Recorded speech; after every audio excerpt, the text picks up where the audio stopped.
আর আজকে যে সেলিব্রেটটা হলো সত্যি আমার একটা সারা জীবন মনে থেকে যাবে। মানে এরকম জিনিস আমি হয়তো কোনোদিন পাইনি। হ্যাঁ, আমি বাইরের জগতে যখন ছিলাম খুব ভুল পথে চালিত হয়েছিলাম বন্ধু বান্ধব আরও অনেকের দ্বারা। আমার নিজেরও অনেক দোষ ছিল, তো যখন আমি এখানে আসি আশ্রয়ে ভালো মন্দর তফাৎটা বুঝতে পারছি। এখানে সমস্ত পদে পদে আমাকে শেখানো হচ্ছে যে কীভাবে একটা মানুষ ভালো ব্যবহার, ভালো চরিত্রিক সব কিছু একটা একটু পারফেক্ট হওয়া যায় একটা মানুষ ঠিক কীভাবে। এবং আজকের আমাদের এখানকার যে কটা দাদা আছে সত্যি তাদেরকে অসংখ্য ধন্যবাদ যে আমাকে এই জিনিসটা উপহার দেওয়ার জন্য। Thank you.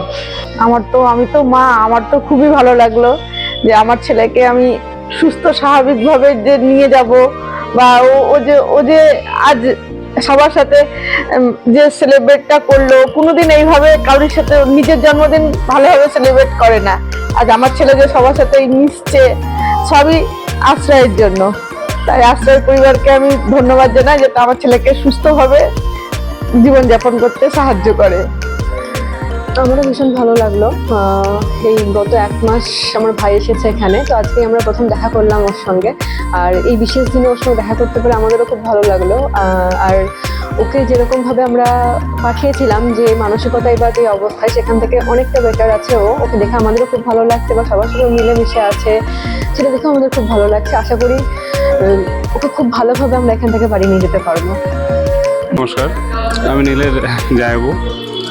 তো এখন ও যে জায়গাটাতে আছে আশ্রয়ে, পরিবারটা যে জায়গার অ্যাটমসফিয়ার যেটা খুব ভালো, ও যে মানে বন্ধু বান্ধবের সঙ্গে মিশছিল, যে পথে ভুল পথে চালিত হচ্ছিলো, সেখানকার থেকে অনেক বেটার জায়গাতে এখন ও আছে।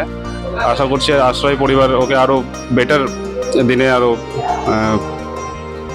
স্থাপিত করবে। আর জায়গাটা খুব ভালো, খুব ভালো লাগলো আপনাদের ব্যবহার। এখানে সবাই যেভাবে মিলেমিশে একসঙ্গে আছে, খুব সুন্দর। এটা একটা পরিবার, এই জিনিসটা খুব ভালো লাগলো যে সবাই যেভাবে আছে, মনে হচ্ছে না যে না কেউ কারোর অপরিচিত, এবং মনে হচ্ছে যেন এটা একটা পরিবার। খুব ভালো জায়গাটা আমাদের। ধন্যবাদ সবাই, আশ্রয় পরিবারকে অনেক ধন্যবাদ। অনেক কিছুই বলে, কিন্তু মানে আমি ছেলেকে দেওয়ার আগে বাইরে অনেকে অনেক কিছুই বলতো এই জায়গাটার সম্বন্ধে, কিন্তু আমরাও সেটাই মনে করতাম। কিন্তু এখন বুঝতে পারছি যে না, জায়গাটা সত্যি সত্যি খুবই ভালো, এবং যারা মানে বিপদে পড়বে তাদের পাশে দাঁড়ানোর জন্যই আশ্রয়। সত্যি সত্যি আশ্রয় একটা আশ্রয়ের মতনই জায়গা, এছাড়া আমার বলার কিছু নাই।